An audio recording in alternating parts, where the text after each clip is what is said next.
Хэрэглээний математик. Хэрэглээний математик нь бодит ертөнцийн асуудлуудыг шийдвэрлэхийн тулд математикийн онол, аргачлал, тооцооллыг ашигладаг шинжлэх ухаан юм.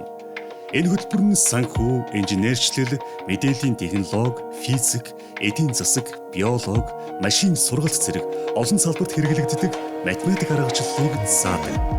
Хэрэглээний математик нь тооцоолол, өгөгдлийн шинжилгээ, оновчлолын аргаар бодит асуудлыг шийддэг шинжлэх ухаан юм. Бид суралцагчдаа өндөр хүчин чадалтай тооцоолол, өгөгдлийн шинжилгээ, алгоритмын хөгжүүлэлт зэрэгт дадлагжуулдаг. Симуляц, компьютер график, дижитал шийдлийн лабораториудад бодит төсөл дээр ажилладаг.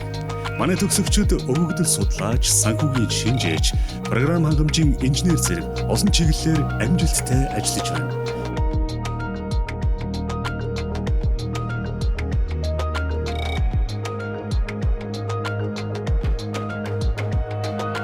Хэрэглээний математикч хүн аливаа салбарт үнд сэнтэй мэргэжилтэн болдог. Математик бол ирээдүйн бүтээгчдийн хэл. Та бидэнтэй нэгдэж дэлхийн хэмжээнд нөлөөлөх шийдлүүдийг гаргах замаа эхлээрэй.